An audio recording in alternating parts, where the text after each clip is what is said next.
Boa noite, pessoal. Hoje a gente termina um pouquinho do que foi a aula passada e dá continuidade ao assunto de conjuntos, né? Falando de conjuntos bem especiais que vocês já conhecem há muito tempo, são os conjuntos numéricos.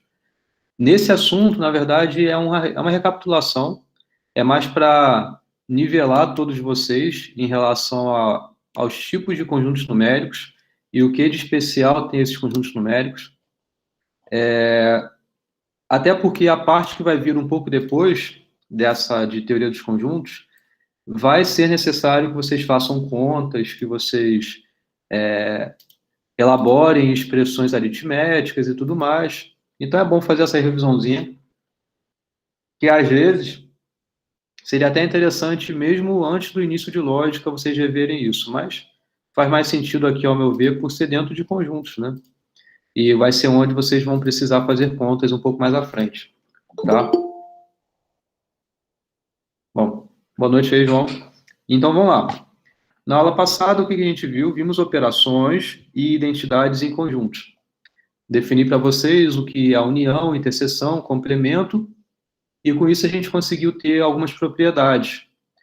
Algumas das propriedades que nós vimos, né, vai aparecer aqui já já, a gente provou, né, essas identidades porque são igualdades, são modos distintos de se relacionar, de se definir o mesmo conjunto, né? Igual, por exemplo, se tem um conjunto que está assim. Vou usar o exemplo que o Kennedy estava comentando agora há pouco. A união B menos a interseção B. Isso é um conjunto, né? Ele é um conjunto que ele é obtido por operações de outros conjuntos. Assim como você tem com os números, pega 2 números, 3 números, quantos números você quiser, faz operações de soma, multiplicação, subtração, seja lá o que for, o resultado disso é um outro número. Também é um número. Então, aqui é a mesma coisa. Aqui são conjuntos que você tomou arbitrários, no caso que só foram 2, A e B, fez operações aí de união, interseção e diferença aqui no caso, né? E o resultado disso é um outro conjunto, né? Sendo que, assim como os números, você pode expressar o mesmo número de formas diferentes.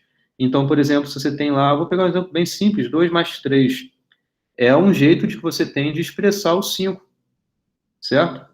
Que também pode ser expresso por, sei lá, 4 mais 1, ou 6 menos 1, sei lá, existem muitas formas de você ter esse mesmo número aqui sendo expresso.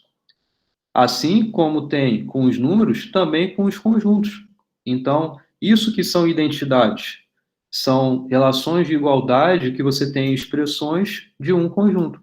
Então, aqui, por exemplo, se aparece assim, seria a mesma coisa de você escrever A menos B união B menos A, certo?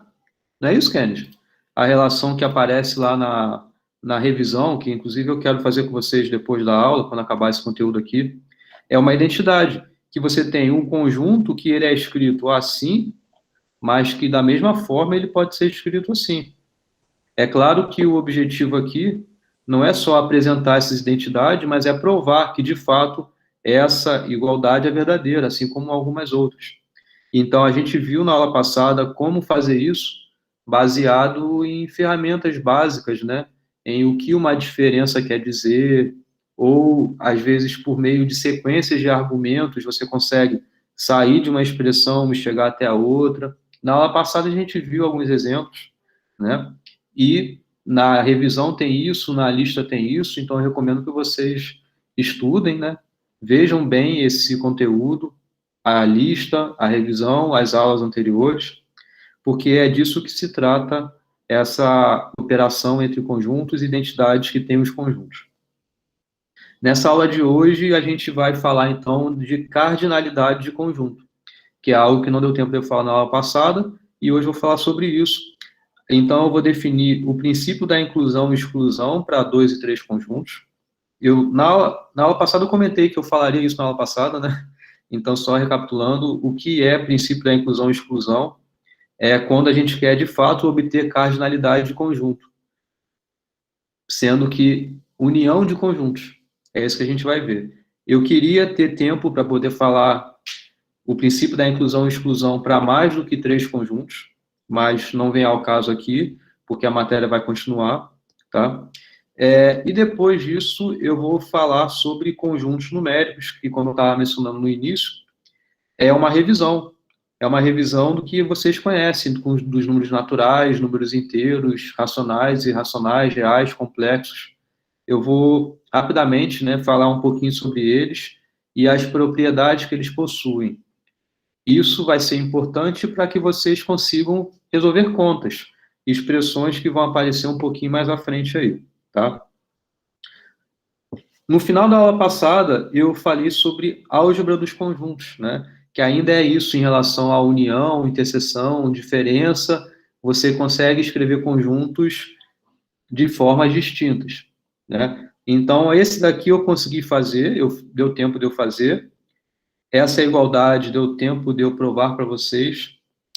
Essa daqui, ela tem na revisão, na revisão da aula 8, ela aparece essa igualdade, então eu vou deixar para fazer com vocês lá. Essa daqui, ela não aparece lá, eu também não vou fazer ela aqui, porque eu vou querer cobrar de alguma forma isso de vocês na Avion, tá? Então, vou deixar isso aqui quieto, só fiquem de olho que pode ser que apareça eu cobrando isso de vocês.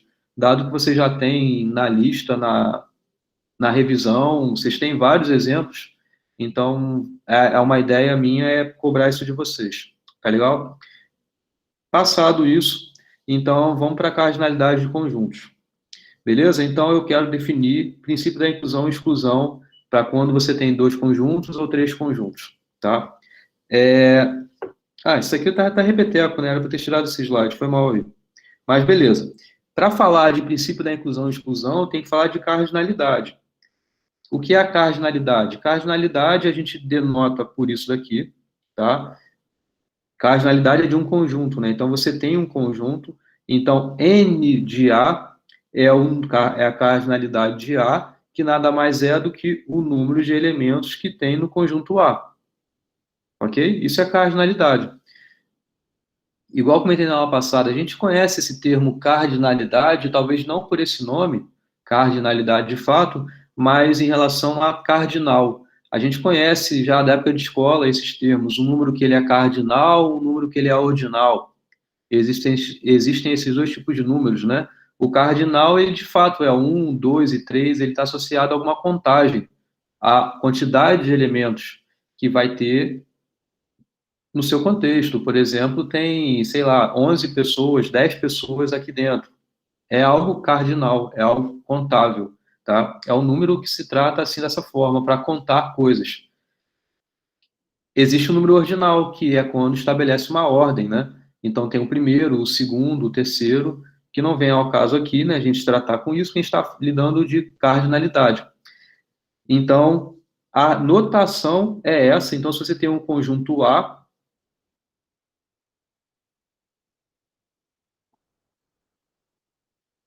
e aí tem, sei lá, um, 2 e 3 e 5 são os elementos desse conjunto A, tá?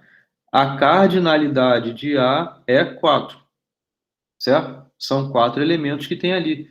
Nota, uma coisa muito importante para vocês observarem é que cardinalidade é um número, é a quantidade de elementos. Então você escreve n de A é igual a um número. Isso é um número que representa a quantidade de elementos.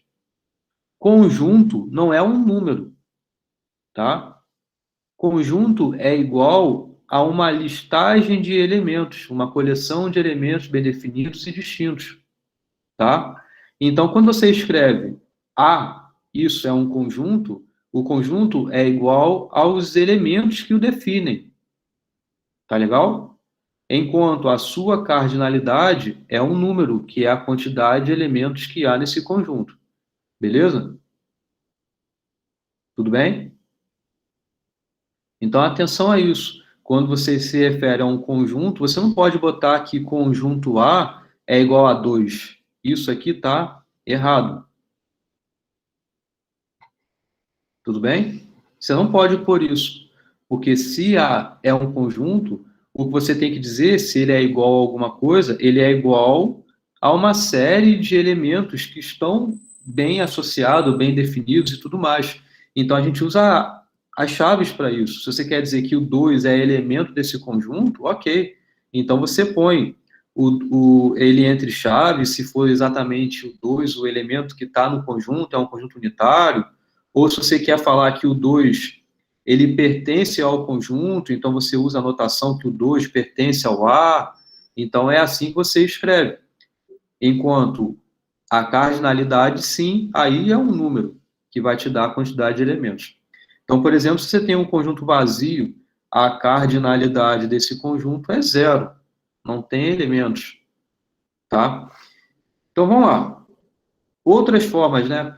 Eu não escrevi aqui, mas enfim, a cardinalidade você pode pôr assim, dessa forma. Uma outra forma de você expressar a cardinalidade do conjunto é ele em módulo, ele entre essas barrinhas aqui. Então, de novo, se você tem um conjunto A, em que ele tem como elementos 1, 2, 3, então aqui você põe n de A igual a 3, ou assim igual a 3, é a cardinalidade dele.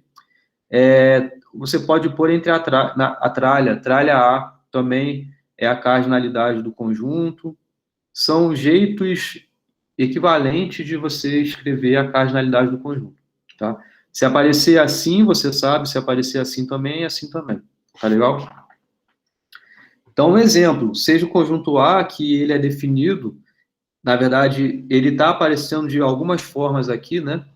Em que a primeira diz, de modo genérico, o que define um elemento pertencer ao conjunto A. É a propriedade, né? Qual é a propriedade? É o x, que é essa variável, ela está no domínio que é dentro dos inteiros, tal que o módulo dessa variável é menor ou igual a 3. O módulo, eu espero que vocês lembrem, mas se vocês não lembram, não é tão problemático aqui. Basicamente é o seguinte, você quer um número x em que o seu módulo seja menor ou igual do que 3, né? Módulo do x é exatamente o número positivo, né? No caso, ele está sempre... Se ele é negativo, ele vai virar positivo. Se ele é positivo, ele vai continuar sendo positivo, né? Estou falando bem grosseiramente, né? Mas é basicamente aqui, né? Se você quer o x, o módulo dele menor ou igual do que 3, quais são os valores de x em que os seus módulos são menores ou iguais a 3? Então, você tem o 3, você tem o 2, você tem o 1, você tem o 0, você tem o menos 1 também, o menos 2 e o menos 3, porque módulo de menos 1, como eu estava falando, se ele era negativo, ele vai virar positivo, vai ser o seu simétrico, né? Então, é o 1. Esse é o módulo de menos 1. Então, está dentro. O módulo de menos 1 é 1. Então, ele está menor ou igual do que 3, né? Ele está menor do que 3. Então, está satisfazendo. Cuidado com o domínio, né? Você tem que saber qual é o domínio. Se você quer saber quais são os elementos, você tem que entender qual é o domínio. Não é só a propriedade genérica aqui, mas é o domínio dessa variável. Aqui você sabe claramente que o seu domínio está nos inteiros. Então, por isso que não pode ter 1,5, 1,2, 1,002, sei lá, nada do tipo, porque a gente só quer elementos que estejam dentro do conjunto dos inteiros. Uma outra forma de expressar esse conjunto é também dizendo, né, qual é a propriedade. Aqui fica até mais claro, né, que você falar módulo de x menor ou igual do que 3 é a mesma coisa que você falar que x está entre menos 3 e 3, certo? Enfim, isso daqui é só uma recapitulação também sobre o que é módulo, bem grosseiro falando. O objetivo não é esse, mas é determinar a cardinalidade. E aí fica bem claro, né, que a quantidade de elementos que tem no conjunto é 7. Então, pronto. Aqui esse conjunto, x são os elementos que estão nesse conjunto, tal que x é pessoa e nasceu antes de 2000. Qual é a cardinalidade desse conjunto? Então fica complicado às vezes, né?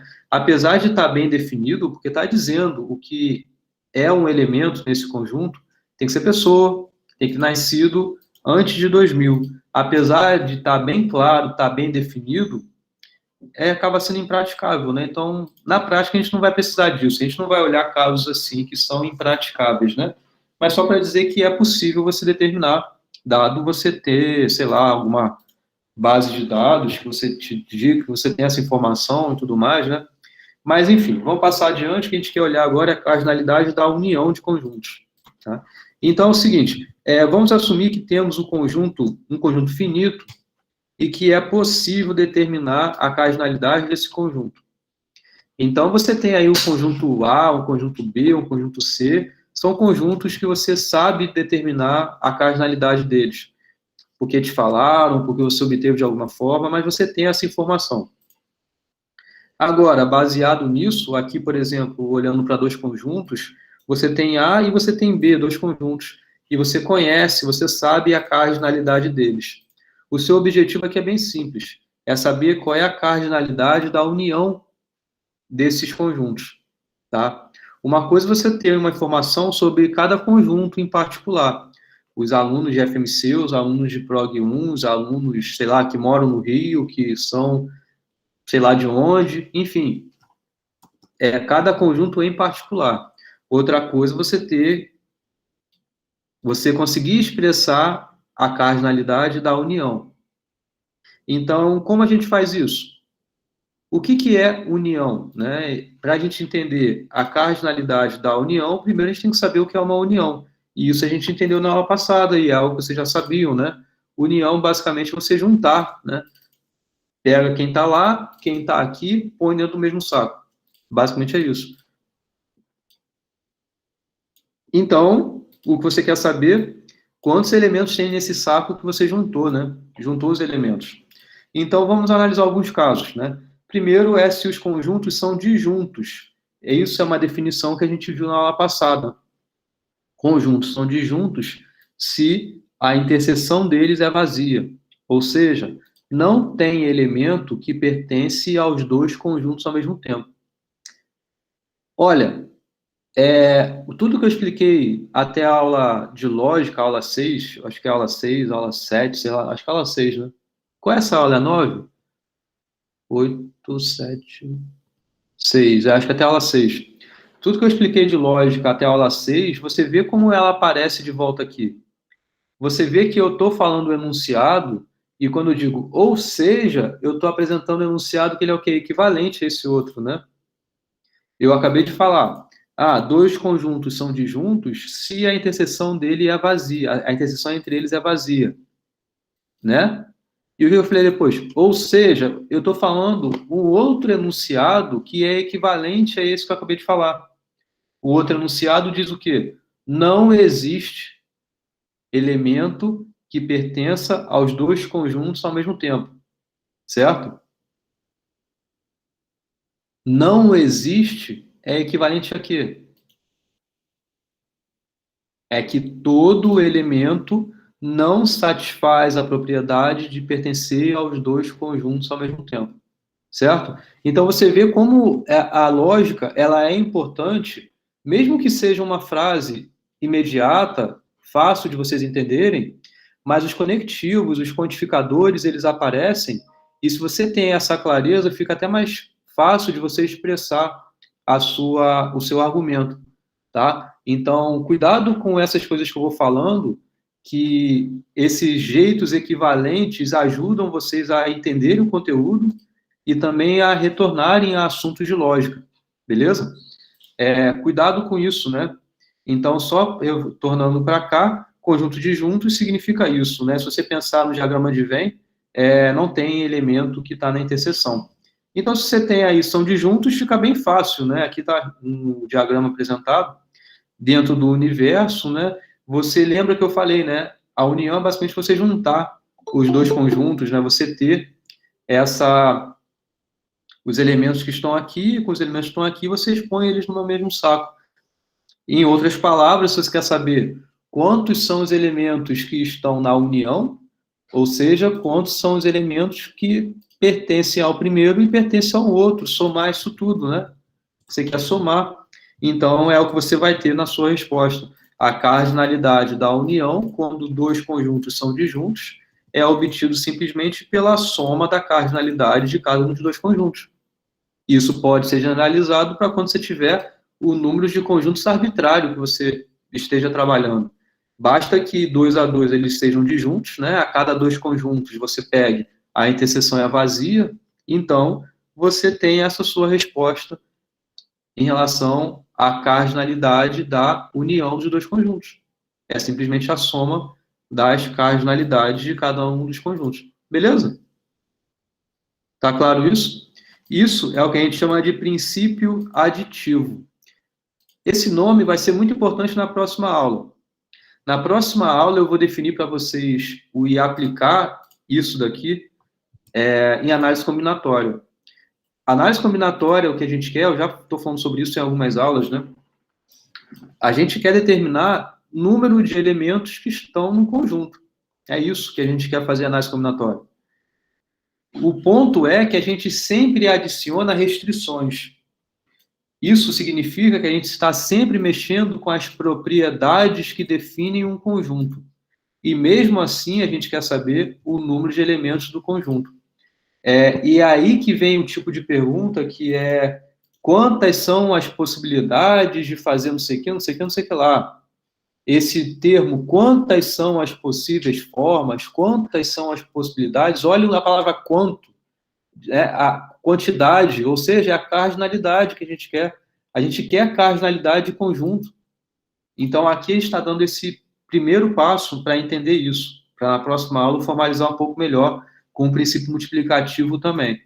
Mas o princípio aditivo, então, ele é a cardinalidade da união de conjuntos para quando os conjuntos são disjuntos, ou seja, não existe elemento que está na interseção de dois conjuntos.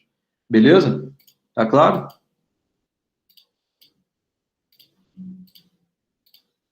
E aí, como um exemplo bem simples, né, você tem aqui exemplos de conjuntos A e B que se enquadram aí no caso de serem disjuntos. O universo são os alunos da UF. Estou tomando um conjunto A sendo os alunos que estão no primeiro período de SI e o conjunto B sendo o conjunto segundo dos alunos que estão no segundo período de SI. Apesar de, na prática, né, muitas das vezes o aluno que está no segundo período está fazendo as matérias do primeiro, né, às vezes acontece isso, mas na matrícula não, né, a matrícula não volta lá, né, continua. Você é de segundo, está no segundo período, né, mesmo não estando assim na prática, né. Então, são conjuntos disjuntos, beleza? Então, se você quer saber, por exemplo, a quantidade de alunos da UF, ou seja, a gente está dentro do universo U, que são os alunos da UF, né? Que estão no primeiro ou no segundo período de SI, você vê claramente que o conectivo OU aparece aqui, então o que você quer é obter a união dos dois conjuntos A e B, e na verdade o que você quer obter é a cardinalidade desse conjunto da união. Então aí fica bem direto, né? Sem muito mistério, só somar os dois aí. Bom, com três conjuntos, A, B e C, 2 a 2 disjuntos. Esse aqui eu chamei a atenção para esse termo. 2 a 2 disjuntos. Tá? O que quer dizer isso, 2 a 2? 2 a 2 não é resultado de um jogo, né? Que deu empate 2 a 2. Quer dizer que você tem três elementos aqui no exemplo, né? E você quer analisar, você sabe que ocorre a cada par que você tome essa propriedade de ser disjuntos, de serem disjuntos, tá? Então, você tem os três conjuntos, A, B e C, e você está dizendo que eles são 2 a 2 disjuntos, ou seja, a cada par de conjuntos dentre esses três que você tome, esse par é disjunto, ok?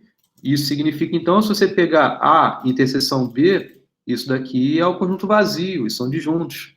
Se você pegar A interseção C, é vazio. Se você pegar B interseção C, é vazio, tá? Isso significa esse trio ser 2 a 2 disjunto. É a cada par que você pegue, acontece essa propriedade. Poderia ser 2 a 2, sei lá, alguma outra propriedade que você quisesse, tá? são 2 a 2 unitário, alguma coisa do tipo, então vai ser sempre um elemento aí em comum, mas aqui no caso essas propriedades seriam disjuntos. Ou poderia ser também mais do que 2, né? Aliás, isso, mais do que 2, sei lá, 3 a 3, 4 a 4, enfim, depende muito do seu tamanho, né? De conjuntos que você quer, tá? Então, mas se isso ocorre a cada 2 elementos aí, então a união dos 3 conjuntos tem como cardinalidade a soma da cardinalidade de cada um dos 3 conjuntos aí. Beleza? Então, dado que vocês já sabem o que é o princípio aditivo, que basicamente é você obter a cardinalidade da união de conjuntos que são disjuntos, vamos agora tratar do outro caso, que é quando você tem o quê? Conjuntos que não são disjuntos. Ou seja, existe elemento na interseção. É algo mais geral, né? Para isso, é o que a gente chama princípio da inclusão e exclusão. Então, se vocês já ouviram esse termo, se vocês nunca ouviram esse termo, o que eu tenho a dizer é, não esqueçam esse termo, tá? O princípio da inclusão e exclusão é, na verdade, o jeito que a gente tem, né, de dizer para determinar a cardinalidade da união de conjuntos. E isso vai se aplicar de modo genérico. Mesmo que você tenha conjuntos em que eles não são disjuntos, 2 a 2 disjuntos, tá? Mesmo que você tenha conjuntos que sejam disjuntos, também se aplica o princípio da inclusão e exclusão. Mas, em outras palavras, o princípio da inclusão e exclusão, então, o que ele quer fazer é determinar a cardinalidade da união dos conjuntos apresentados aí, beleza? Então, se você tem 2 conjuntos A e B, você quer saber a cardinalidade da união, você sabe que, então, você soma, mas aí você não pode esquecer que, eventualmente, você tem elementos que estão na interseção. Se eles estão na interseção, eles devem apresentar na solução somente, cada um deles, uma unidade nessa união. Mas, se ele está em A e ele está na interseção, ele está em B também. Então, é um elemento que ele vai pertencer tanto a A quanto a B, porque está na interseção, então ele pertence aos dois. E acaba, se você simplesmente somar essa quantidade aqui, ele vai aparecer repetidamente, e ele não pode, porque é a união dos 2 conjuntos. Você não tem um elemento repetido. Se você tem, por exemplo, alguém aí que faz FMC e faz também prog, se você quiser a união, beleza. Um aluno que faz essas 2 matérias só pode aparecer na contagem uma vez. Não tem esse aluno, é a união, né? Então você vai ter um aluno aparecendo uma única vez. Mas então você tem que remover, né? Por isso que a gente remove essa quantidade de elementos que está na interseção. Porque ele aparece 2, então remove uma. É isso. Então, se você tem assim, né, A e B, se você pegar e somar,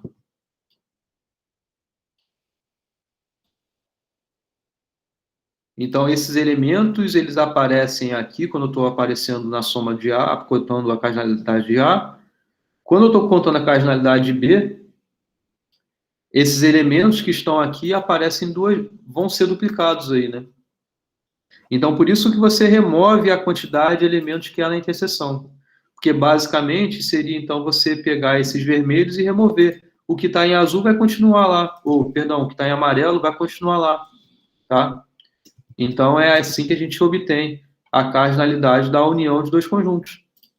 Se os conjuntos forem disjuntos, essa conta vai funcionar também, né? Porque isso daqui vai ser igual a zero. Beleza? Quando A e B são conjuntos disjuntos, não tem elemento na interseção, certo? Então, vai ser simplesmente a soma dos 2 conjuntos aí. A soma das cardinalidades dos 2 conjuntos.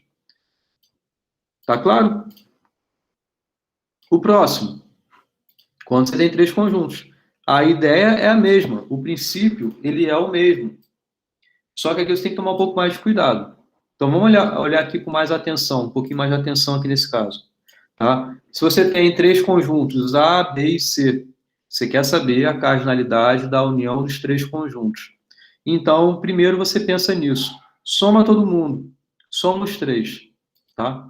Então, somando os três, você vê que tem interseções que vão ter repetições. É natural isso acontecer. Porque, de modo genérico, como é que você vai ter aí? Você tem um conjunto A, um conjunto B, um conjunto C.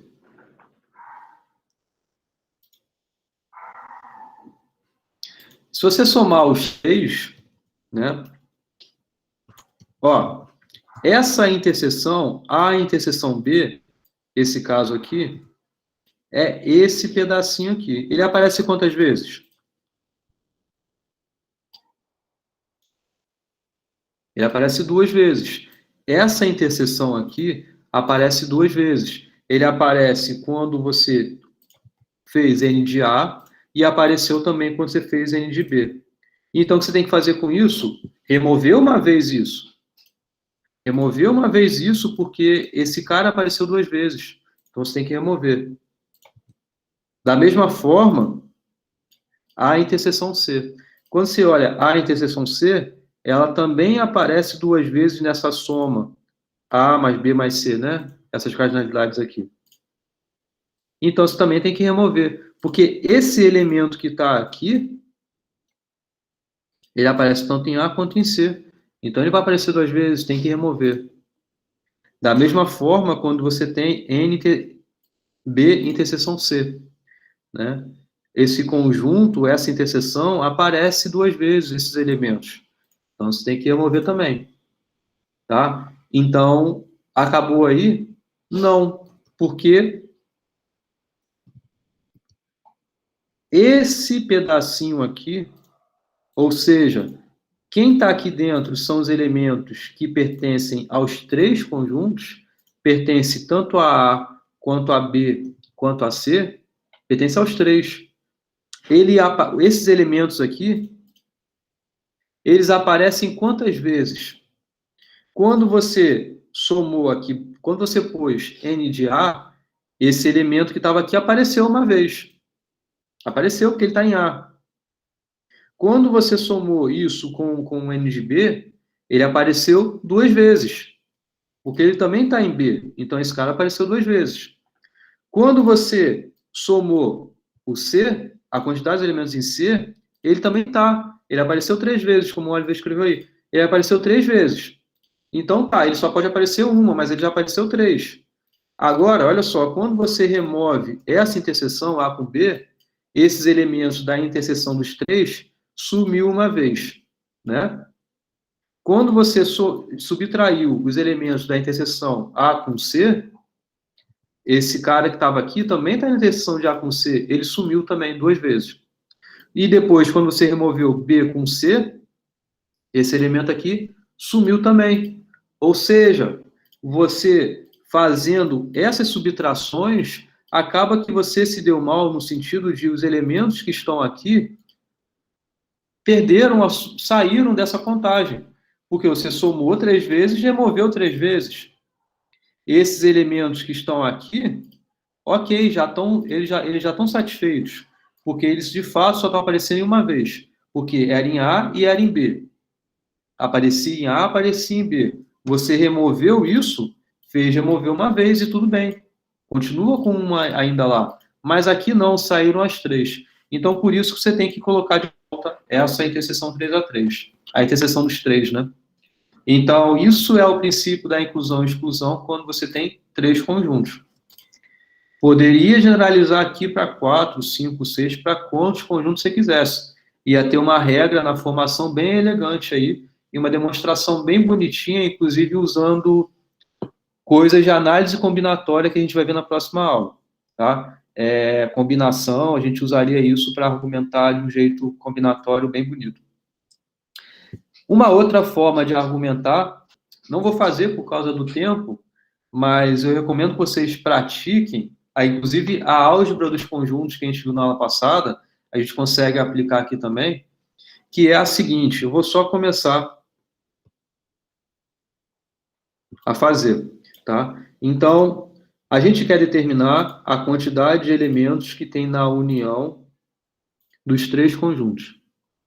O que a gente já sabe é a cardinalidade da união de dois conjuntos, não de três, a gente sabe de dois. O que a gente quer determinar é de três. A de dois, vocês entenderam, o argumento que eu falei foi bem simples, bem rápido, sem nenhuma complicação. Então, vamos aplicar esse conhecimento aqui. O que é a união de três conjuntos? Na verdade, isso daqui é a união de dois conjuntos. Basta você pegar dois deles e juntar. Ou seja, esse A união B, por exemplo, chama de um conjunto só. E você faz a união com C. Existe a propriedade associativa. Na aula passada eu falei dessas propriedades. A propriedade associativa diz para a gente que você pode colocar o parênteses aqui onde você quiser, né? Você pode colocar entre A e B, entre B e C, ou pode fazer a comutatividade, embaralhar a história toda aqui, mudar a ordem, não tem problema, porque está tudo na mesma operação de união. Então, uma vez que você faz isso daqui para cá, não sei se vocês notaram algo diferente. Na prática não mudou nada, mas você consegue enxergar melhor dois conjuntos. Existe esse conjunto e existe esse conjunto. O que você vai passar até agora é a união de dois conjuntos. Um conjunto é esse, outro conjunto é esse. Por que eu estou fazendo isso? Porque aqui você tem agora, o objetivo é obter a cardinalidade da união desses dois, esse e esse. E você sabe como fazer isso. Isso daqui é o quê? Quando você tem dois conjuntos. É a cardinalidade do primeiro. Então, o primeiro agora é esse A união B. Isso é o primeiro. Mais a cardinalidade do segundo, que agora é o C, menos a cardinalidade da interseção, certo? Qual é a interseção desse com esse? Vamos fazer. A união B, interseção C. Então, agora você reduziu o seu problema que você tinha três conjuntos a dois conjuntos. E continua trabalhando nisso. Então, aqui você já sabe fazer bem. É o quê? N de A mais N de B menos N da interseção de A com B. Isso é isso. É o princípio da inclusão e exclusão para dois conjuntos. N de C. E agora, o que você tem aqui? Aqui é onde entra o conteúdo que a gente viu na aula passada, essa álgebra que existe aqui. Você tem uma distributividade aí, né? Se você tem A união B interseção C, isso aqui a gente viu que, na verdade, é A interseção C união B interseção C.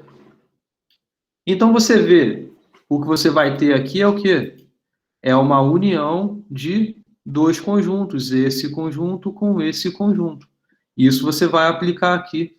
Então, o que você quer ter, eu vou parar aqui, eu recomendo que vocês continuem, tá? Inclusive, eu acho que vou passar isso aqui na avião também. Então, vou até parar por aqui mesmo.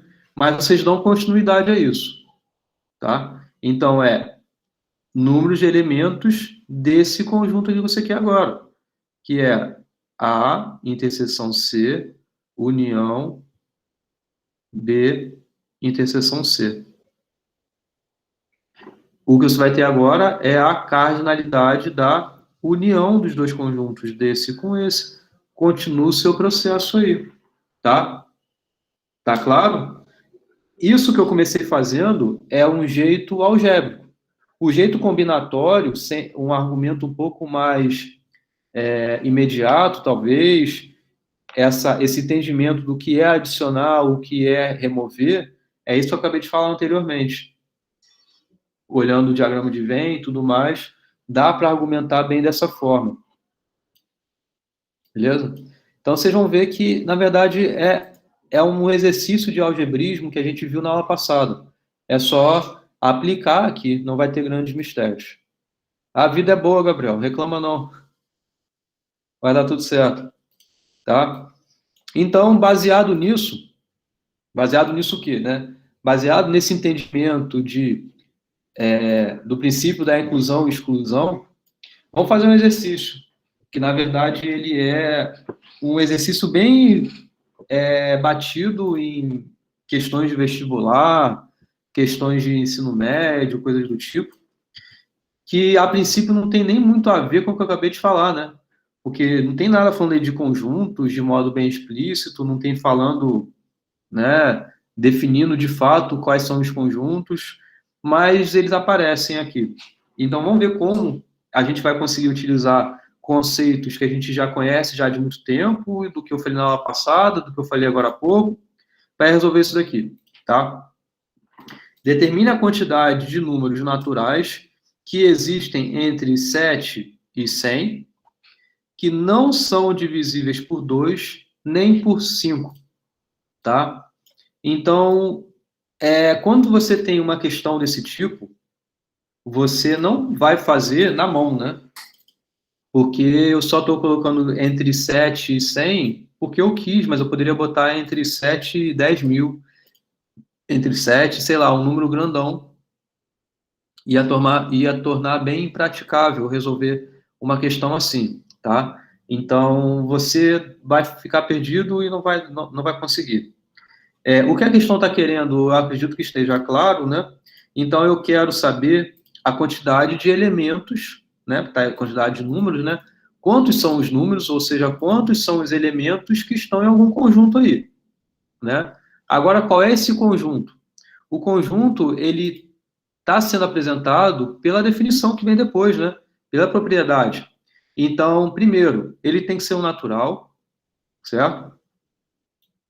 Ele tem que estar nesse intervalo entre 7 e 100, inclusive, ou seja, quando eu ponho inclusive, é porque a gente está incluindo a possibilidade do 7 e do 100 estarem presentes, tá? Ele está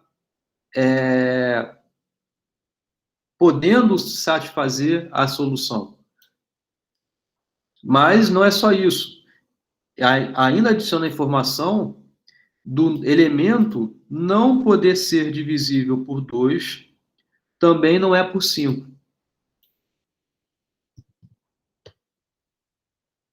Tá legal? Então, por exemplo, 12 pertence à solução? 12 é um elemento desse conjunto aí, que eu quero saber a quantidade de elementos?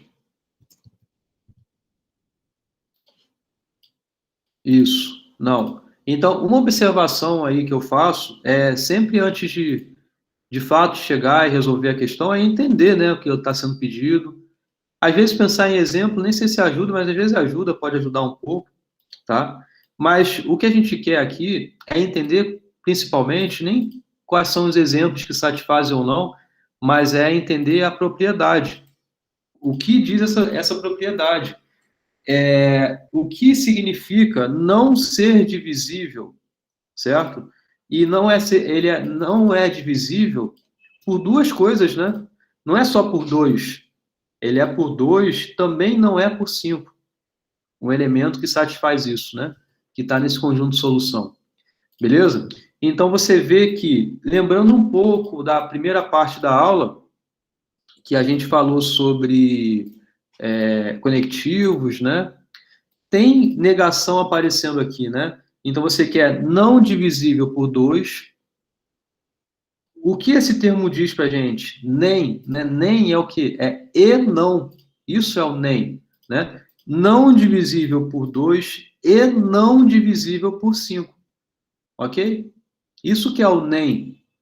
Ele não satisfaz uma coisa e não satisfaz outra coisa. Ou seja, é uma reescrita do enunciado que a gente está fazendo, que eu estou fazendo, né? Então, quando você tem uma propriedade confusa, algo que está escrito que não está claro, tenta simplificar utilizando conceitos de lógica que vocês viram no início do curso. O que mais a gente fez lá no início foi bater questão de enunciado que era confuso, e o que eu falei foi isso. reescreve, coloque de um jeito mais simples para ficar bem mais claro quais são os conectivos e onde eles estão aparecendo.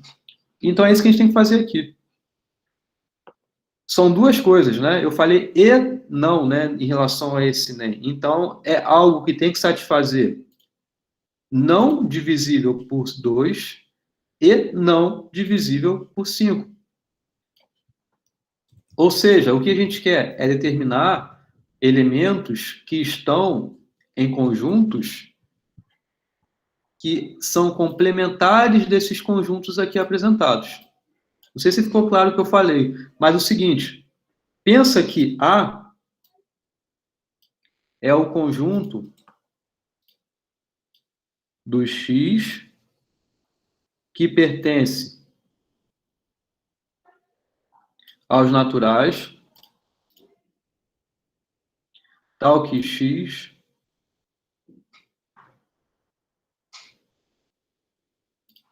é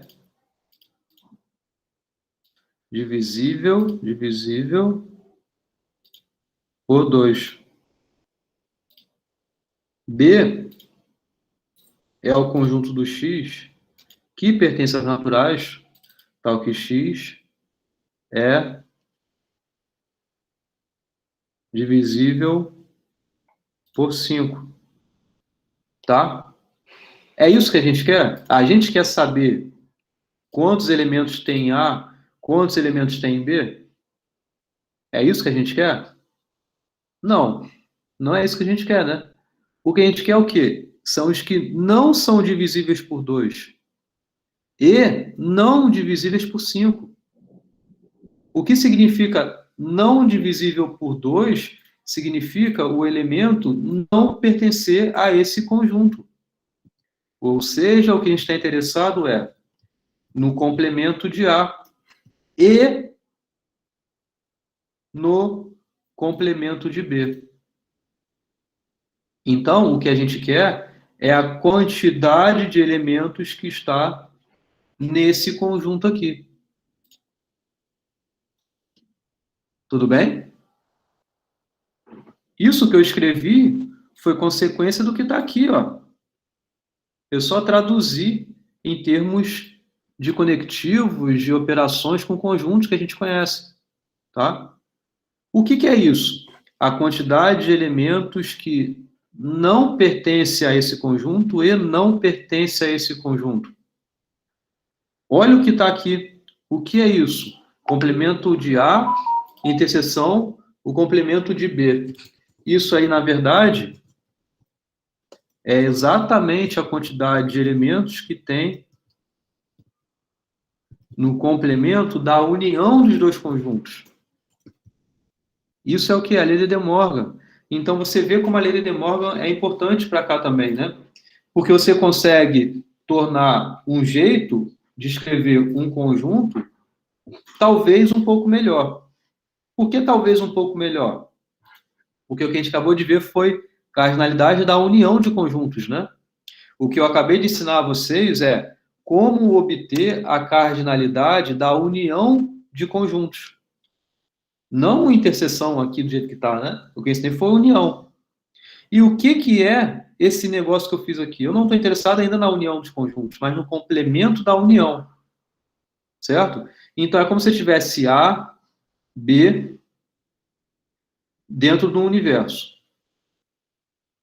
Eu estou interessado em A união B? Eu estou interessado na união dos dois conjuntos? Não. Estou interessado no complementar, no que está do lado de fora aqui, né? E o que está do lado de fora? O que está do lado de fora é exatamente quantos elementos tem no universo menos quantos elementos tem na união de dois conjuntos.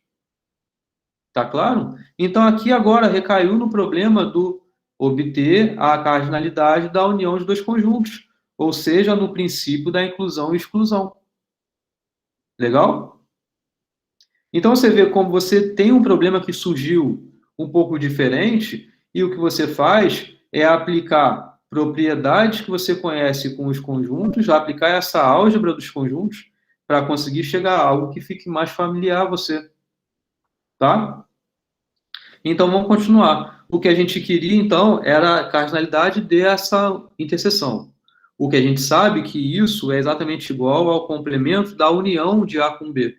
E né, e por conta disso, a cardinalidade do complemento da união é exatamente o que está no total menos no que está na união. Isso é a ideia do complementar, vai ser importante para a gente também em análise combinatória, tá? Então, atenção a isso, né? Porque essas mesmas técnicas vão aparecer um pouco mais à frente. Então, vamos continuar. O que a gente quer agora é saber o quê? Quantos elementos tem no universo? E isso daqui é o quê? É o princípio da inclusão e exclusão. Então, vamos lá. Quantos elementos tem A? Quantos elementos tem B? Quantos elementos tem na interseção? Uma vez que você tem todas essas informações, você resolveu o seu problema aqui. Tá claro?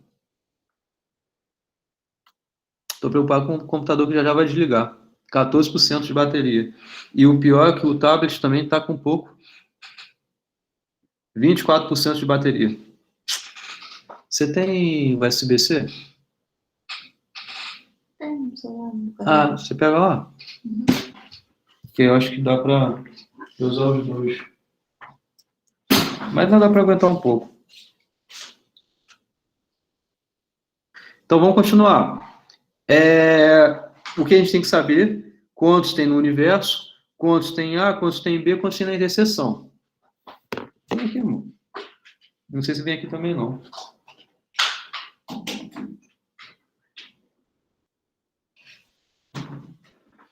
Acho que chega. Só deixa eu puxar um pouco aqui. Pera aí, gente. Deixa eu...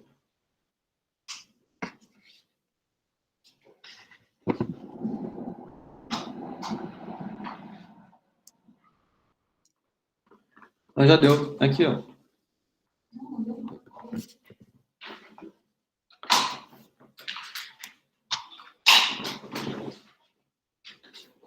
E... Tá funcionando? Não, tá bom. Então, olha só, vamos lá. É isso que está faltando, né? A gente saber o tamanho de cada um desses conjuntos aqui. Então, vamos lá. Vou apagar aqui para ter mais espaço. Se tiverem perguntas, vocês perguntem, tá, gente? Mas vamos lá. Eu quero saber quantos elementos tem no universo. Bom, o universo foi dado no enunciado, né? Números naturais que existem entre 7 e 100, certo? Então, o universo, x pertence aos naturais, tal que x, e como eu estou usando inclusive, eu estou dando a possibilidade dos dois entrarem, né? 7 e 100. Então, tá aí. Quantos elementos você tem entre 7 e 100? Respondam para mim. A cardinalidade do universo é 93, é a resposta que é mais natural vocês falarem, e isso está errado. A resposta é 94. Então, atenção a isso, tá? Entre 7 e 100, no caso incluindo, né, tanto 7 quanto 100, a conta que se faz não é 100 menos 7, tá? É 100 menos 7 mais 1. Por quê? Ó, vamos botar aqui no intervalo. 7, 8, 9. E assim vai. Antes do 7 vinha um 6, né? Aí tac, 100. Se você faz 100 menos 7, o que você está fazendo na prática? Você está pegando 100 elementos, né, que vai do 1 até o 100, você está pegando os 100 elementos, removendo os 7 primeiros. Então, você está removendo os 7 primeiros. Estão vendo? 100 menos 7, você está pegando os 100 primeiros elementos, removendo os 7 primeiros.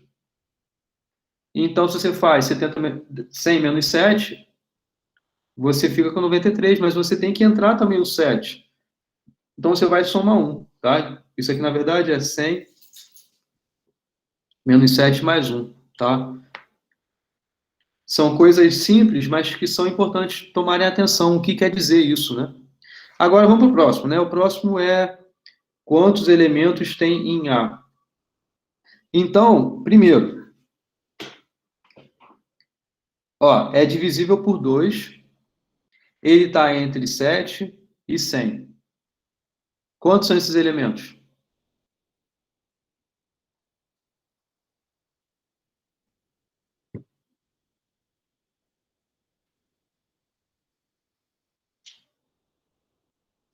Para fazer isso, faz o seguinte. Vou pôr aqui, eu vou botar aqui do lado, mas vai ficar muito apertado. Vou pôr aqui embaixo. 42 são todos os pares, sim, porque divisível por 2, sim. Todos os pares entre 7 e 100. Tá nesse universo aí, fechadinho. Mas olha só, um jeito que não vai dar nenhum problema é você não listar todos os elementos, porque isso vai ficar impraticável. Mas você saber como é o primeiro e como é o último. Como? Vamos lá. Qual é o primeiro elemento que vai estar aqui dentro? Em de A. 8, perfeito. Então, 8 é divisível por 2, não é? Por quê? Ele é o que, na verdade? O 8, ele é 2 vezes 4. Isso é divisível por 2. Porque tem o 2 na sua fatoração, na sua decomposição, na sua escrita, né? Tem o 2 ali, é o primeiro elemento. Qual é o segundo elemento? É o 10. O 10 é o quê? É 2 vezes 5. Uhum. O próximo, naturalmente, vai ser o 2 vezes 6, né? Então, olha só como é o crescimento. É o 4, é o 5, é o 6. Isso vai até onde? É o último, né? 2 vezes 50. Então, quantos elementos tem aqui? Tem exatamente quantos elementos existem entre 4 e 50. Entre 4 e 50 são todos os elementos que vão estar ali dentro. Porque vai ter o 2 vezes 4, 2 vezes 4 é o primeiro, 2 vezes 5, 2 vezes 6, 2 vezes 7, 2 vezes 8, e assim vai, até o 2 vezes 50. Entenderam? Você poderia pensar em dividir e fazer, pega e divide por 2, não sei o que, não sei o que lá. Enfim, tem muitas formas de fazer isso também. Mas eu acho assim bem mais visual, bem mais direto. Então, entre o 4 e o 50 tem quantos elementos? Uhum. Entre o 4 e o 50 tem quantos elementos? Pensando nessa mesma ideia que a gente teve aqui, né? Para saber a quantidade de elementos. Então, a quantidade de elementos do conjunto A é 50 menos 4 mais 1. Isso dá 46? 47, né? 47.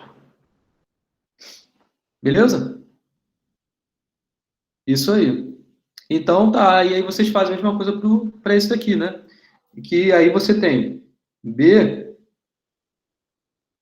O primeiro que é divisível por 5 e que está aqui, né, nesse conjunto B, nesse universo. Nesse universo é entre 7 e 100. Então, é o 10, né? Então, você vai ter lá, 10 é o quê? É 5 vezes 2, né? E aí, então, a gente sabe que o primeiro é o 2. Depois é o 5 vezes 3, assim vai, né? Mas o último, qual é? O 100 é divisível por 5, né? O 100, ele é 5 vezes quanto?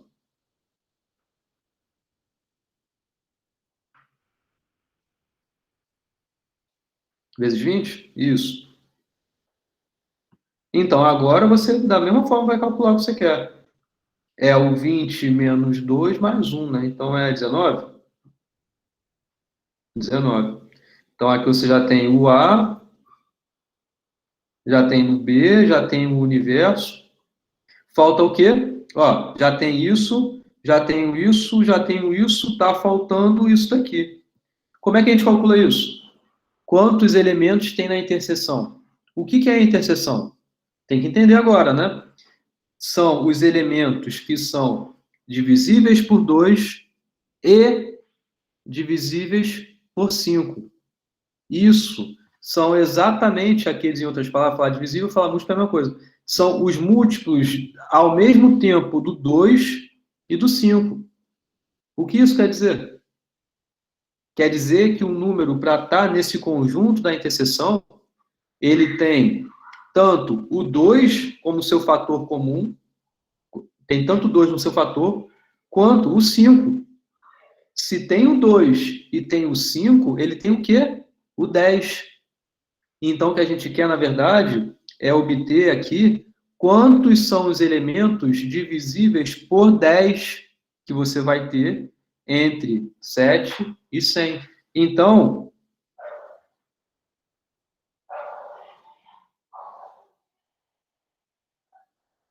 a interseção B é o conjunto do x que pertence aos naturais.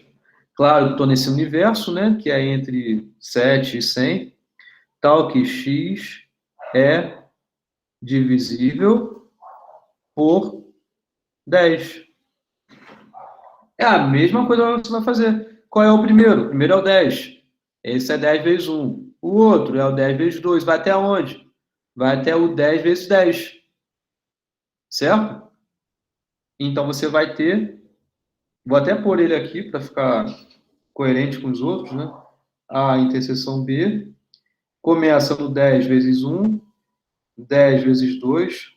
Poderia até contar no dedo aqui, né? Mas vai até o 10 vezes 10, porque o 100 ele está com a possibilidade de entrar, né? Então, do 1 até o 10 você tem 10 elementos, né? Porque você vai...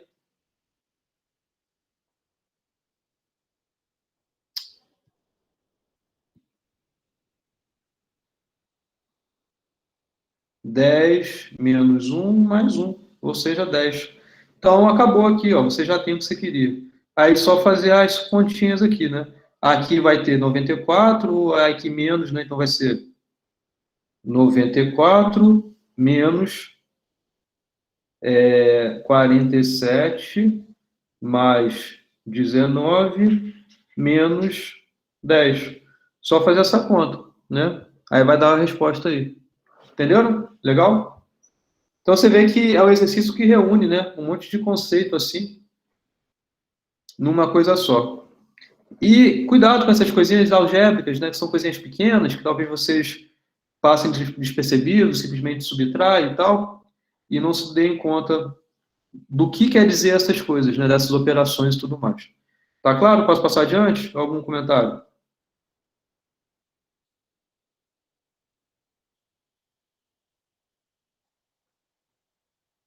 Tá bom. Então, beleza. Então, vamos lá. Agora o conteúdo de fato já acabou, tá? Inclusive, no período passado, eu nem apresentei essa parte com os numéricos. Eu vou fazer aqui nessa aula, nesse período, vou apresentar isso para vocês. É uma breve, muito breve revisão de conjuntos numéricos nesse tempo que falta ainda para acabar a aula.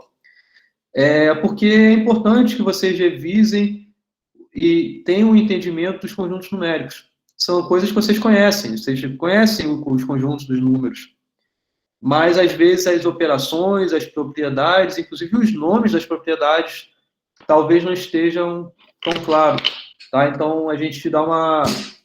Ô, meu. Então a gente dá uma recapitulada nisso.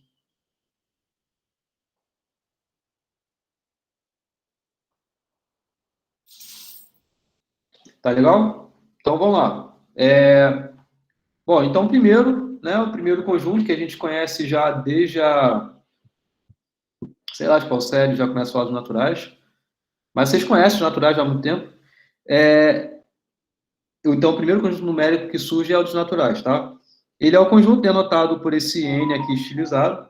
Então, você pode escrever assim ou assim, né, que geralmente eu escrevo. E aí você tem quais elementos nesse conjunto? São elementos 1, 2, 3, 4 e assim por diante. Então, essa é a listagem dos números naturais. Esse conjunto surge pela necessidade da contagem. Tá? Então, a gente conta o primeiro elemento, o segundo elemento, o terceiro elemento. Então, é assim que a gente tem o surgimento dos naturais Então, é por isso que aqui a gente não considera o zero como natural, porque a gente conta o elemento a partir do primeiro elemento. Então, o primeiro elemento é o 1, é o cardinal 1. Então, esse é o primeiro elemento natural. Então, a gente considera o 1 como o primeiro e não o zero como o primeiro natural. Tá? Bom, propriedades que têm os naturais. Todo número natural possui um sucessor, que também é o número natural. A ideia do sucessor, antecessor, é exatamente aquele que vem a seguir, uma posição após. É o que tem a ordem exatamente uma após. É a Penelopinha estava vendo. Então, além disso, né, números naturais diferentes se caracterizam por terem sucessores diferentes. Então, você tem dois números naturais. Eles só vão ser iguais se, somente se, os seus sucessores forem iguais. Tá? O único número natural que não é sucessor de um outro é o número 1. Então, daqui você vê uma ordem. Os números naturais estabelecem também uma ordem naquele que você vai ter o primeiro natural, o segundo natural, e o segundo natural é o sucessor do primeiro natural. O terceiro natural é o sucessor do segundo natural, e assim por diante. Então, você tem uma boa ordenação dos números naturais. Tá? Então, a gente, com isso, consegue definir os naturais da seguinte forma. O 1 é um número natural, tá? Por definição. Por definição, você tem que o número 1, ele é um natural. Agora você pega o número genérico n, tá? Isso é um número natural. Se ele for um número natural, então n mais 1, ou seja, é o seu sucessor, e ele também é um número natural. Com isso daqui a gente consegue entender que existem infinitos naturais, porque sempre vai ter um sucessor, um número qualquer que você tome, por maior que ele seja. Tá? É um dos tipos de jeito que a gente pode dizer o porquê existem infinitos naturais. É por conta do sucessor. Você sempre é capaz de, para um número corrente que você tem, obter um sucessor, que é somar uma unidade. Então, você vê como os naturais aqui aparecem na sua definição, não somente os seus elementos, mas também já uma operação de soma aqui. Então, a operação de adição, ela é bem definida dentro dos naturais, porque você pode pegar dois naturais, somá-los, e o resultado é um outro natural, por conta daqui do surgimento do sucessor. Todo número natural pode ser obtido usando esses dois passos aqui. Ou o número vai ser o 1, ou vai ser aquele em que o seu seguinte também é um natural. Então, qualquer número natural pode ser obtido por esses dois passos aqui. Tá? Então, algumas propriedades existem aqui, e inclusive operações fundamentais já aparecem aqui nos naturais. As operações fundamentais que aparecem são as operações de adição e operações de multiplicação. Só um parênteses aí, a termos que vocês conhecem com certeza, mas vocês sabem a diferença de multiplicação e produto? E outra, vocês sabem a diferença de adição e soma? Ou vocês acham que essas palavras são iguais? Multiplicação é igual a produto e adição é igual a soma.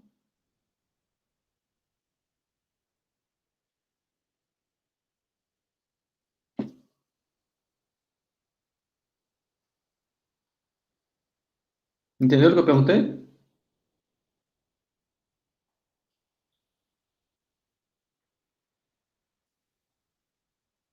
Quem falar alguma coisa ganha 0,5 pontos na Aveon.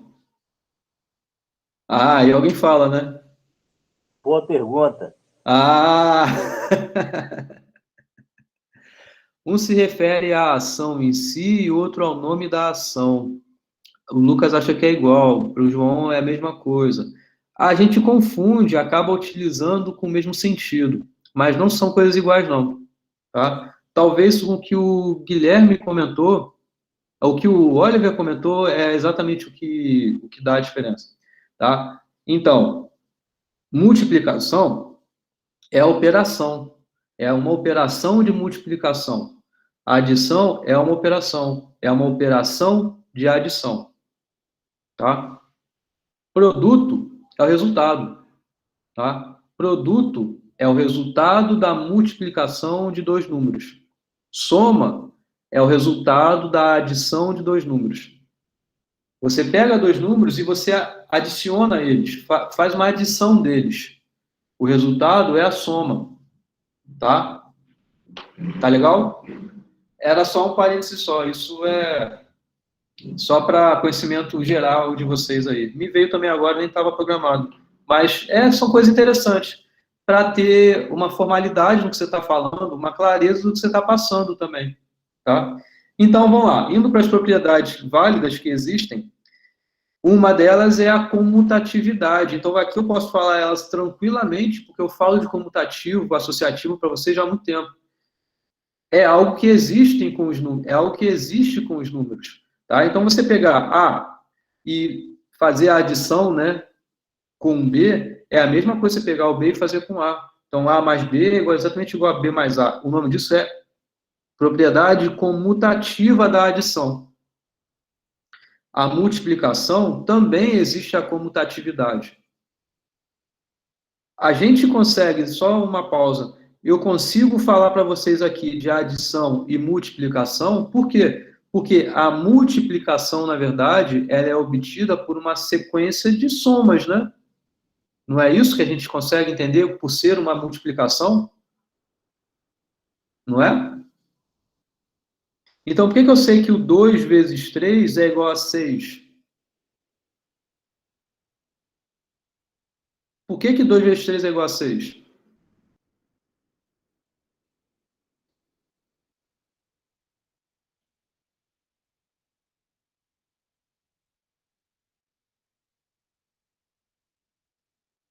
Isso. Porque você pode pegar o 2, somar 3 vezes esse mesmo 2, você vai ter o seu resultado. Isso é que define uma multiplicação. É esse termo aparecer esse número de vezes sendo somado. Então, é fazer um 2 mais 2 mais 2 e assim por diante. É assim que se define essa multiplicação, ou pelo que o Kennedy falou, né? Você fazer o 3 que aparece duas vezes nessa adição. Então, é a mesma coisa fazer 3 mais 3. Isso dá igual a 6. Certo? Então, você vê que como você tendo bem definida a adição, você consegue definir bem uma multiplicação. Eu estou falando aqui de princípios, né? Não princípios de vida, né? Mas princípios dessa teoria aí, desses conjuntos numéricos. E são coisas que são bem naturais, inclusive o nome é natural, que são coisas bem elementares, mas que têm o seu porquê e onde elas aparecem. Eu vou continuar. Existe também a associatividade, que a associatividade, na soma, né, você tem o parênteses aí sambando, vai gerar a mesma coisa. Você tem a associatividade na multiplicação, que é você ter os parênteses também aí, né, andando não tem problema. Você tem a distributividade da multiplicação sobre a adição. E aqui eu chamo a atenção em que a distributiva, né, é uma... Tem um monte de cor, usa logo a cor que está, usa rosa. Então, se ter isso daqui, né, é fazer a distributiva, gera esse resultado, só existe assim, da multiplicação sobre a adição, não da adição sobre a multiplicação. Isso vale para os conjuntos, de modo geral, mas não para os conjuntos numéricos aqui, né? É entre os elementos de um conjunto numérico. Repara que aqui que eu estou olhando, esse carinha aqui, esse operando, ele não é um conjunto, tá? Ele é um elemento de um conjunto numérico. O que eu estou olhando são propriedades que valem lá para os conjuntos, aqui eu estou olhando entre os elementos. São coisas diferentes. Existe um elemento neutro na multiplicação, né? Se você pegar um elemento qualquer A, nesse conjunto de naturais, multiplicar por 1, o resultado, ou seja, o produto é a mesma coisa, é o A. E você vê que aqui, pelo fato do zero não ser considerado natural, não temos elemento neutro na adição. Vocês sabem, né? Se você pegar um elemento qualquer, somar a zero, não gera diferença no resultado, continua sendo zero, continua sendo A. Então, o zero, ele é o elemento neutro na adição, mas ele não apareceu aqui, o elemento neutro na adição, porque o zero não existe nos naturais, nesse material aqui, tá? Entre o zero ser natural e não ser natural, isso é uma... Existe uma discussão, alguns materiais consideram, outros não consideram. Enfim, não vou entrar nesse mérito aqui, mas eles surgem quando a gente define os inteiros já, tá? Então, além disso, além da gente ter operações de adição e de multiplicação, a gente conhece outras operações, né? Por exemplo, a de subtração, né? Mas a gente não tem nos naturais, se a gente está olhando somente o conjunto dos naturais, a gente não tem a subtração bem definida. Por quê? Porque a gente não conhece o simétrico de um elemento. Se você tem o conjunto dos naturais, que é 1, 2, 3, assim vai embora. Você não sabe quem é o elemento em que você vai somar e vai diminuir. Não existe isso aqui. Se você pega um elemento e você soma com o outro, necessariamente você está obtendo essa quantidade de sucessores mais à frente. Não sei se vocês entenderam o que eu falei. Mas se você pegar 1, somar a 3, o resultado disso é você pegar o 1 com o seu sucessor, esse resultado com o seu sucessor, esse resultado com o seu sucessor. Ou seja, esse 3 aqui dá para você exatamente o número de sucessores que vai aparecer. Então, necessariamente, é alguém que está, sei lá, quantas posições à frente. Entenderam? Isso é uma adição. O resultado é essa soma, são esses sucessores aparecendo. Então, você sempre vai para frente. Você não tem, dentro de naturais, a boa definição ainda de subtração, porque você não conhece esse termo, esse menos A para um A genérico, natural. Entendeu? Então, por isso que vem a necessidade, então, de você ter um conjunto maior, mais geral, que é o conjunto dos inteiros. O conjunto dos inteiros, ele é formado pelo... Ele tem como subconjunto os naturais, além disso tem o zero, além disso tem os simétricos, que são aqueles negativos, né? Então, você tem aqui o conjunto dos naturais, você tem o zero e você tem os simétricos aos naturais aqui aparecendo. Isso se define como os inteiros. Então, como subconjuntos dos inteiros, a gente tem alguns especiais, né? A gente tem a representação dos inteiros como sendo um Z, mais ou menos assim que eu faço. Mas eu faço feio pra caramba, né? Mas sei lá, algo mais ou menos assim, sei lá. Eu não sou professor de escola, então não sei muito bem a didática que eles usam, como eles escrevem, mas enfim, isso é de menos. Então, a gente tem como o conjunto, um subconjunto dos inteiros, esse que você representa com o símbolo de mais embaixo. Essa leitura são os inteiros não negativos. Então, repara que o símbolo, a gente muda a leitura. Isso quer dizer que a gente considera os positivos, além disso, o zero. Tá? Isso que significa esse Z com esse maisinho aqui embaixo. Da mesma forma, se você tem o Z com o subíndice menos, né? A gente quer considerar, então, os inteiros não positivos. Você repara que a gente está mudando aqui, né? Tá legal o que eu estou falando aqui até agora, gente? Tá uma recapitulação ok ou eu estou falando coisas complicadas? Como é que tá? Me dê um feedback aí. Beleza? Então, o outro é a gente considerar os Z asterísticos, são aqueles inteiros em que você não acrescenta, você não tem nesse subconjunto zero. Por isso, são os inteiros não nulos, né? São aqueles distintos do zero. Se você tem as duas restrições associadas, tanto o asterístico, que é remoção do zero, quanto a remoção dos negativos, o que você vai ter é justamente o subconjunto dos naturais. Então, com isso, E da mesma forma, né, se você tiver aqui o asterisco menos, você vai ter são os negativos. Então, tá. Então, por isso a gente consegue entender que os naturais, eles são o subconjunto dos inteiros. Né? Porque aqui, né, é a própria definição, restrição dos inteiros, está aí os naturais. Então, com isso, a gente tem também propriedades. Eu falei propriedades lá atrás, dos naturais, foi da 1 até a 4.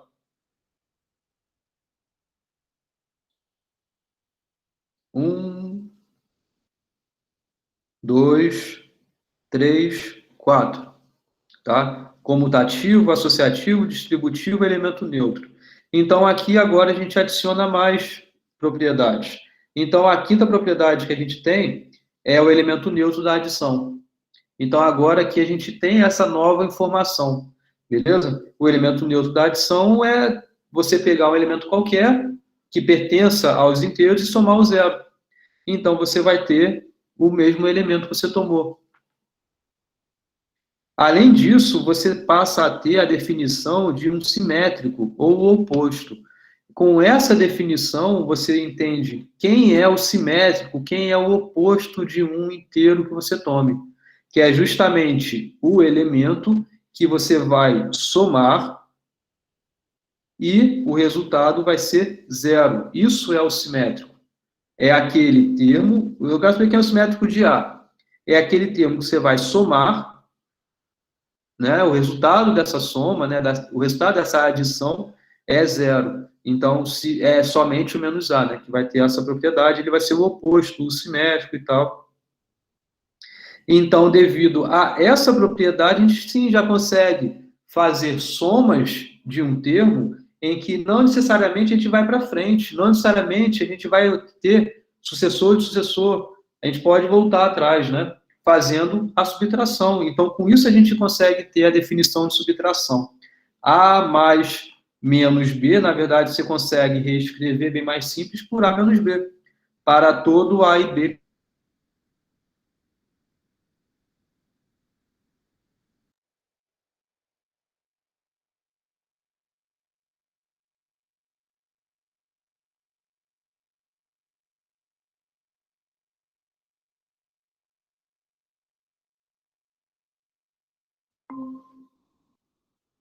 Minha internet caiu. Vocês me ouviram? Vocês estão aí? Sim, professor. Deu uma travada. Deu uma travada mesmo. Aí caiu. Foi por muito tempo? É isso. Cortou na parte do para todo, né? Tá. Mas a internet não caiu. Acho que foi coisa do Google Meet. Tá bom. Mas que bom que voltou. Vocês estão me ouvindo bem, né? Então, essa parte do para todo que travou mesmo foi a parte final que eu estava falando. Isso daqui são coisas bem básicas, elementares que eu estou falando, mas são coisas que na faculdade se estuda, tá? Por exemplo, na matemática a gente estuda isso daqui. Tem uma importância grande a gente entender bem essas propriedades, saber aplicar elas, né? O intuito meu com vocês é que vocês saibam dessas informações e não se esqueçam da sua aplicação nos exercícios, né? Que a gente vai ver um pouco mais à frente, quando eu estiver falando sobre expressões aritméticas, indução matemática, vai aparecer muito essa aplicação, né? Tá, e aí eu posso ir para frente, né? Como consequência, a gente tem divisor inteiro, né? O que é um divisor? Então, dizemos que A, ele está nos inteiros e ele não é o zero. Esse A, ele é divisor inteiro de B, e a gente denota por esse símbolo, como é que a gente lê? A divide B, se aparecer assim em algum momento, 2/6. O que está dizendo é que 2 é divisor de 6. 2 divide 6. É uma escrita para isso, tá? Então, a gente diz que existe esse cara, que esse A, ele é um divisor, né? Se existe um C em que você multiplica por esse divisor, por esse camaradinho aqui, o resultado é esse. Em outras palavras, aqui nesse caso, sim, 2 é divisor de 6, 2 divide 6, porque 2, para o 2 existe um outro inteiro, que no caso é o 3, cujo resultado dessa multiplicação é exatamente o 6. Então, isso é uma divisão inteira, no caso do 6 por 2. Tá? Então, 2 é um divisor inteiro desse elemento 6. E cuidado, que só pode ser divisor se ele não for 0. 0 não divide ninguém. Atenção a isso, por isso que a gente diz que você nunca pode pegar o número e dividir por 0. Não existe isso daqui. Tá?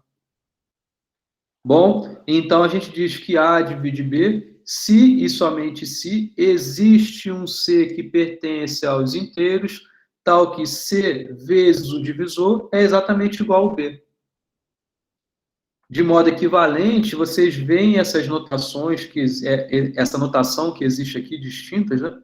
Vocês veem em cursos de prog, por exemplo, se você usa o porcento, B porcento A, no caso, o resultado que dá essa conta é o resto da divisão de B por A, certo? O resto da divisão é o que tem aqui. Se esse resto ele é 0, significa então que o A é divisor de B, tá? O A divide B. Uma outra forma de escrever isso é o módulo, né? O módulo acho que vocês já conhecem. Não sei se vocês conhecem de prog, mas também aparece muito. Mod, você escreve B mod A, tá? Então, é você pegar o B e dividir por A. E aí você tem como resultado, se deu 0 essa conta, então você escreve assim, que o B é equivalente a 0 mod A. É que o resultado do resto da divisão de B por A dá 0. Beleza? Então, aqui está correto. 2 divide 12, porque 6 vezes 2 é igual a 12. 3 divide 27, porque 9 vezes 3 é 27. E assim vai, né? 4 divide 0, porque 0 vezes 4 é igual a 0. Você vê como é a escrita. O 4 é o que divide. Ele divide o 0. O 0 não é o divisor. Ok? Então, a gente passa a ter esse diagrama, né? Que é dos naturais ser um subconjunto dos inteiros. Bom, o que a gente consegue concluir em relação aos inteiros, né? A gente vai ter soluções para muitas equações, mas para essa em particular aqui, a gente não vai ter, né? Se você tem essa conta, 2x mais 3 igual a 0, o que a gente quer? A gente quer saber o valor de x que você vai ter aqui, você vai multiplicar ele por 2, você vai somar ele a 3 e essa conta vai dar 0. Tá? Beleza? Em outras palavras, isso aqui é resolver uma equação do primeiro grau, né? Então, você vai ter algo assim, você vai ter algo assim e algo assim. Tá? Isso daqui a gente não conhece nos inteiros. Porque o resultado dessa conta não é nenhum número inteiro. A gente sai desse conjunto. Então, para isso, a gente precisa ter noção de inverso multiplicativo de um número. Por isso vem a noção dos racionais. Tá? Então, vamos continuar. Essa operação de divisão, ela não fica bem definida nos inteiros. Porque o que eu acabei de mencionar para vocês foi operação de divisão inteira. Mas divisão não necessariamente é inteira. Não necessariamente o resto da divisão de um inteiro por outro vai ser 0. Certo? Então, você tem aí algo que somente os naturais, os inteiros, não dão conta. Então, por isso vem a necessidade dos números racionais. Tá? Então, os números racionais, ele é esse conjunto que a gente denota por Q, esse é o conjunto dos racionais. Ele é bem simples. O conjunto dos racionais, ele é definido, um elemento pertence a esse conjunto, se você tem dois inteiros, divide um pelo outro, de modo que o divisor nunca é o 0. Você nunca pode pegar um número inteiro e dividir por 0. Não existe isso. Tá? Então, simplesmente pega dois inteiros, divide um pelo outro, de modo que o divisor, de modo que o denominador, ele seja diferente de 0. tá? Então, o número que você obtém, no caso, essa forma fracionária, ele é um número racional. Então, algumas propriedades que existem, né? Então, com isso daqui, com os racionais, a gente consegue resolver boa parte das expressões aritméticas que surgem aí no ensino médio, no ensino básico, nas próprias aulas que vão vir um pouco mais à frente, essas operações com frações, que às vezes dificulta muito a vida de vocês, entendendo essas poucas coisas que eu vou botar aqui nesse slide, vocês conseguem fazer. Que é o seguinte, essa primeira igualdade, ela é uma regra de proporcionalidade. A gente diz que A está para B, assim como C está para D. Existe essa proporção, tá? Mas que, na verdade, você pode fazer a multiplicação dos dois lados. O numerador multiplica com o denominador aqui, então fica A vezes D, e a proporcionalidade se mantém, dá exatamente igual ao B multiplicado pelo C, tá? Isso aqui eu aprendi na escola Cruz Credo, né? Cruz Credo, alguma coisa assim. Enfim, mas pega o numerador, multiplica pelo denominador do outro lado, pega o denominador do primeiro lado, multiplica pelo numerador desse lado aqui. Isso é a igualdade que você tem das duas frações apresentadas aí. A adição de frações. Tá? O que é uma adição de frações? Você pode resolver essa conta aqui, de várias formas, tá? Você pode tentar resolver essa divisão, depois somar com a resolução dessa divisão aqui, mas não precisa. Ou você poderia pensar em fazer o MMC, que são coisas que surgem aqui nesse assunto, né? Qual é o mínimo múltiplo comum entre B e D? Mas também não precisa disso. Se você tem duas frações, sei lá, vou botar um exemplo aqui, né? 2 sobre 7 mais... Vou botar sobre 7 não, sobre 14 mais 3 sobre, sei lá, 21. Alguma coisa do tipo. Não, vou botar 21 não, vou botar 42, tá? Você pode pensar em resolver MMC dos dois e resolve a conta. É um jeito, mas não precisa. Você pode fazer de um jeito mais simples, que vai dar certo também. Você pega e multiplica os dois. Só multiplica os dois. 42 vezes 14. Faz essa conta aí. Aqui você vai 2 vezes 42 mais 3 vezes 14. Pronto. Não precisa fazer MMC nem nada. Isso daqui vai ser a mesma coisa que se você tivesse feito MMC. O ponto é que o resultado que vai dar essa conta, ela vai estar redutível, que é isso que a gente vai ver já já. O que significa ser redutível?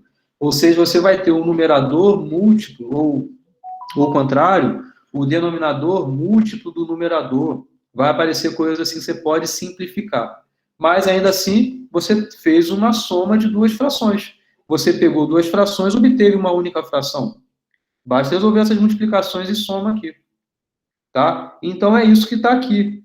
Pega os dois denominadores e multiplica. O primeiro numerador, A, multiplica pelo outro denominador aqui. O segundo numerador, multiplica pelo primeiro denominador. Tá? Então, você tem aí uma adição de duas frações. O MMC, ele serve para você simplificar, para você ter uma fração já bonitinha e redutível. Agora, aqui fica maior um pouco, mas também está fazendo uma soma aí. A multiplicação de duas frações é bem simples. Pega o numerador de um, multiplica com o numerador do outro, pega o denominador do um, multiplica com o denominador do outro. Então, a gente diz, né, que, de fato, A sobre B é uma fração, onde A é o numerador, B é o denominador. A gente diz que a fração ela é irredutível se ambos os termos não forem múltiplos um do outro, ou não tiver nenhum termo comum aos dois, tá? MDC é algo que a gente vai até ver ao longo das aulas aí, eu vou deixar para definir um pouco mais à frente, mas é o máximo divisor comum, né? Então, é quando você não tem nenhum fator comum nos dois termos. Se você tivesse, por exemplo, 4 aqui embaixo e aqui 6, eu sei que isso daqui tem termos comuns, eu sei que o MDC não é 1, porque aqui 2, 6 é 3 vezes 2, e 4 é 2 vezes 2. Ou seja, existem termos comuns. Aqui o 2 que está aqui, aparece aqui. Então, existe divisor comum aos dois. A fração ela é irredutível quando for algo mais ou menos assim. Não existe termo comum aos dois, ao numerador e o denominador. Se A e B, né, não tiverem termos comuns, não tiverem divisores comuns diferentes de 1, maiores que 1, a gente diz que eles são primos entre si, tá? Então, aqui avançando um pouquinho, a gente consegue observar que os inteiros são racionais, porque basta você pegar qualquer inteiro e dividir por 1. Então, como consequência, você tem o conjunto dos inteiros aí. Então, você tem que os inteiros é um subconjunto dos naturais. Né? Se você tem aqui A sobre 1 igual a B sobre 1, o resultado vai ser A, que é igual a B. Se você tem A sobre 1 mais B sobre 1, o resultado vai ser A mais B. Você vê que com isso você está tendo o quê? Os seus inteiros aí. Basta você tomar como 1 os denominadores, sempre. Então, você tem que os inteiros são um subconjunto, definem um subconjunto dos racionais. Então, você passa a ter essa hierarquia aqui dos conjuntos. Avançando um pouquinho mais, são válidas todas as propriedades que você tinha para os inteiros, continua valendo para cá. E com isso você adiciona a propriedade de que do inverso multiplicativo.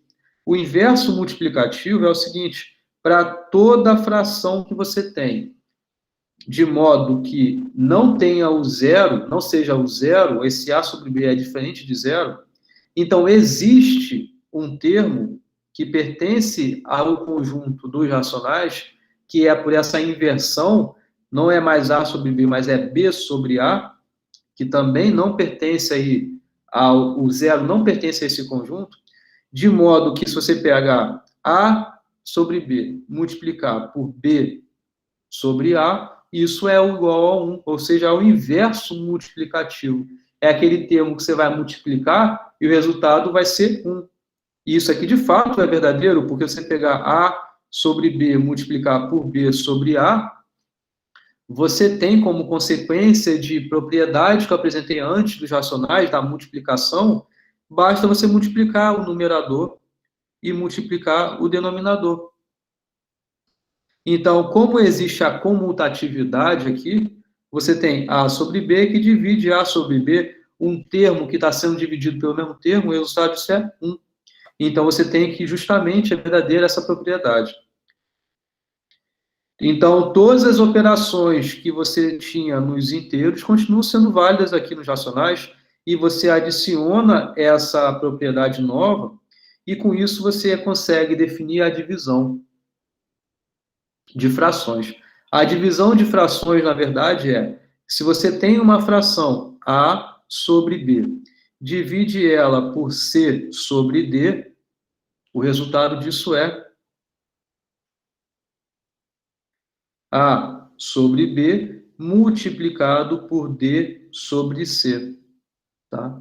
Ou seja, você repete a primeira, multiplica pelo inverso da segunda. Tá legal? Isso daqui vem como consequência disso aqui.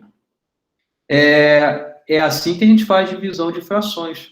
Então, isso vai aparecer para vocês nas aulas a seguir. Duas frações sendo divididas. Não esqueça de fazer essa coisa aí, tá? Então, todo número que ele é racional, ele pode ser representado por uma fração, porque é da sua definição. E aí a gente tem o caso das frações exatas. Por exemplo, você divide os termos, você tem um número bem conhecido, um número decimal, ou você pode ter uma dízima periódica. Então, se você tem um termo que ele não acaba, na verdade, você tem O que aparece após a vírgula, ele não tem fim, ele é infinito. Então, você não confunda que isso não necessariamente ele é irracional, tá? Se for uma repetição, ou seja, se existir essa periodicidade dessa dízima, dessa parte que vem aqui, então, ele é racional. Existe uma forma de você converter isso nisso daqui. E aí já entra em mérito de ensino básico aqui, eu posso até fazer depois, mas não vem ao caso entrar nesse detalhe. Mas fato é que existe. Existe uma transformação de uma dízima periódica na sua representação fracionária. Então, aqui está um exemplo de uma dízima periódica e sua fração correspondente. Aqui está um exemplo meio confuso, porque olha só, 0,285714. Apesar de ser um bloco grande, é um bloco que se repete aqui e ele vai se repetir depois também. Ele vai continuar essa repetição. Então, se aparece isso, é uma dízima periódica. Então, existe a sua conversão em fração. Logo, ele é um número racional. Então, bom, você acha que os racionais cobrem todos os números que existem, que a gente trabalha aí? Na verdade, não. Quando a gente diz qual é o comprimento da diagonal de um quadrado de lado 1, por exemplo, né? Você tem um quadrado, 1. Essa diagonal aqui, a gente sabe que é a raiz quadrada de 2, né? Esse termo, ele é um número que ele tem infinitas casas após a vírgula. Por enquanto, isso não define ele ser um racional ou não racional, né? Mas fato é que não existe uma representação fracionária desse raiz quadrada de 2. Isso a gente vai ver em aulas mais à frente. Eu vou conseguir mostrar para vocês nessa aula aqui que raiz quadrada de 2 não é um número racional. Não existe representação fracionária do raiz quadrada de 2, tá? Em outras palavras, ele vai ser uma sequência de números infinitos após uma vírgula que ele não tem uma repetição, ele não tem um bloco que se repete indefinidamente, tá? Ele é uma coisa quase que aleatória, mais ou menos, se pensar, tá? Então, com isso, você vê a necessidade de números que os racionais não comportam. E aí você tem os reais, tá? Os reais, ele é composto por todos os números representados na forma fracionária, ou seja, todos os racionais são reais, com a adição dos que constituem os números, né, que constituem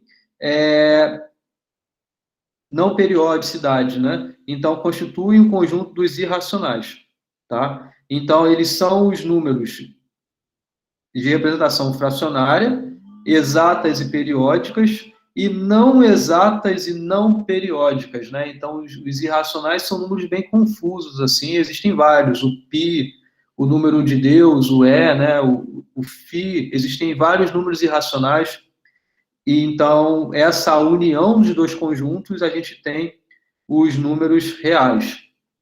Então, com isso, você tem aqui a cadeia bem determinada desses conjuntos numéricos, mas isso não é tudo, isso não termina, né? Todas as operações que você tinha nos racionais, você continua tendo nos reais, mas aqui, se você tem os reais não negativos, então a radiciação está bem definida. Ou seja, se você tem aqui um elemento que ele é não negativo, a raiz enésima dele, onde esse n é algum termo natural, ele está bem definido. Por exemplo, a raiz quadrada de 4, você sabe que isso aqui é 2. Porque a operação de radiciação, na verdade, é o quê? Pensar em 2, por exemplo, raiz quadrada, tá? Isso aqui você poderia escrever assim, né? Raiz quadrada assim, sem o 2. O resultado dessa conta, dessa expressão, é um valor em que você multiplicado por ele mesmo vai dar o termo que está aqui dentro. Então, é 2 o resultado disso, porque 2 vezes 2 é igual a 4. Da mesma forma, 9. Raiz quadrada de 9 é 3, porque 3 vezes 3 é 9. Agora, a cúbica, raiz cúbica de 27. Isso é 3, porque 3 vezes 3 vezes 3 é 27. Então, se você tem aqui esse elemento A, ele não é negativo, ele está ok. Ele está bem definido. ou quando você tem esse N sendo algum ímpar, né? Se você tem N par, a gente ainda não sabe. Mas se você tem esse N ímpar e para qualquer real, também existe, tá? O ponto é quando você tem essa equação aqui, porque você vai ter algo assim, x ao quadrado mais 1 é igual a zero. Isso quer dizer que x ao quadrado é igual a menos 1. Isso quer dizer que x é igual a mais ou menos raiz quadrada de menos 1. Qual é o termo em que você vai multiplicar por ele mesmo e o resultado vai ser menos 1? Não existe nos números reais.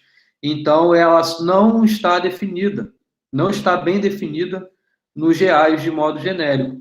Ela está definida nos reais quando é não negativo, mas ali você viu menos 1, era negativo. Então, aí você não tem uma boa definição. Tá? Quando você tem o n, raiz enésima, é algo par, por exemplo, raiz quadrada. Então, por isso surgem os números complexos. Tá? Os números complexos eles são definidos pelos números da parte real e sua parte imaginária. E aí, esse raiz quadrada de menos 1, ele assume esse papel de uma unidade imaginária. Tá? Esse I. E aí eu não vou entrar em detalhe, mas a gente acaba aqui, então, tendo os complexos, algo que eu nem fiz aqui, né? Tá aqui os complexos. Ah, tá aqui já, foi mal, tem esse C aqui. É porque o desenho não ficou bom. Aqui o conjunto dos complexos aqui, ó. Contém os reais, contém os racionais, contém os inteiros, contém os naturais, tá? Então é isso, gente. Essa foi uma breve recapitulação de um conteúdo enorme de ensino básico aí, em que vocês vão ver suas aplicações nos exercícios mais para frente, tá? Raiz de 2 é racional. Não, racional não. Raiz. É o que isso quer dizer que a gente fala aí? Não, uma hipótese aqui, raiz de 2, e considerando que o denominador dele é 1. Isso não é considerado racional? Não é racional, porque o raiz quadrada de 2 não é racional. O número racional ele se define por uma fração A sobre B, em que A pertence aos inteiros. Raiz quadrada de 2 não é inteiro.